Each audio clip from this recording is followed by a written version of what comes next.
Bonjour les enfants, bonjour à tous, j'espère que vous allez bien. Nous sommes aujourd'hui le dimanche de la parashat Dvarim et ce nouveau livre, ce 5e livre de la Torah, va venir nous rappeler un petit peu tout ce qui s'est passé depuis le moment de la sortie d'Égypte jusqu'au moment où nous sommes arrivés en Israël. Et Moshe Rabbeinu va commencer à reprocher quelques petites choses au peuple d'Israël et on va le voir qu'il va le faire avec beaucoup d'allusions parce que ce n'est pas très bien de dire clairement un reproche à quelqu'un qui aurait fait une bêtise. Mais ce qui est intéressant, ce que nous allons voir aujourd'hui, c'est qu'il va leur reprocher de toujours râler. Jamais content, toujours avoir envie encore et encore et encore. Et c'est pour cela qu'aujourd'hui nous allons apprendre sur le fait de Gamzu Letova. Il faut comprendre une chose très importante les enfants, c'est que tout ce qui se passe dans le monde, tout ce que l'on a ou tout ce que l'on n'a pas, tout cela, c'est aussi pour le bien. Et pour vous faire comprendre un petit peu cela, je vais vous raconter l'histoire d'un très très grand rabbi qu'on appelait Rabbi Ish Gamzu. L'homme qui disait toujours, même ça, c'est pour le bien.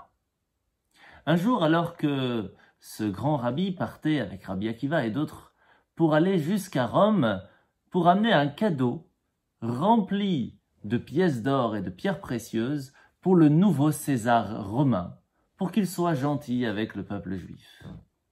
Sur le chemin, il va s'arrêter dans une auberge. Et c'est là que le méchant aubergiste va pendant la nuit voler le coffre, le vider de toutes ses pierres précieuses et mettre à la place du sable qui se trouvait dans sa cave. Arrivé à Rome, alors que César ouvre le coffre et pensait y trouver des pierres précieuses et des grandes pièces d'or, c'est là qu'il trouve du sable et dit bien sûr tout de suite aux soldats « Mettez ce rabbi-là en prison !»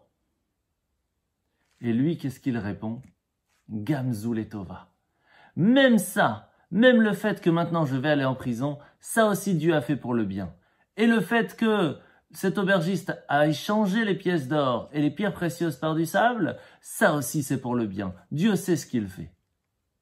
À ce moment-là, un des ministres va dire à César, « César, tu sais que dans le peuple juif, Abraham Avinu, notre patriarche, était parti une fois en guerre contre 5 rois. Et il a pris du sable et en le jetant sur ses ennemis, ce sable s'est transformé en flèches et les a tous anéantis. Peut-être ce cadeau, c'est du sable qu'il reste de leur patriarche Abraham. » C'est ainsi qu'il va tester cela sur le terrain et va ainsi gagner une très grande bataille et va renvoyer ce Rabbi Ish Gamzu à sa maison en Israël avec un coffre rempli de pierres précieuses pour le remercier.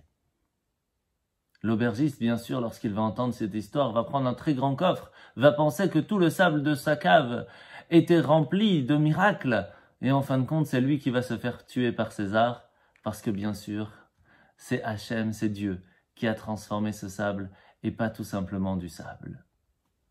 Nous voyons ici une chose très importante, les enfants, c'est que râler ne sert pas à grand-chose, en fin de compte. Ce qui est important, c'est dire merci. Merci à nos parents, tout ce qu'ils nous donnent, merci à nos professeurs, merci à tout le monde. Et surtout, merci Hachem. Bonne journée.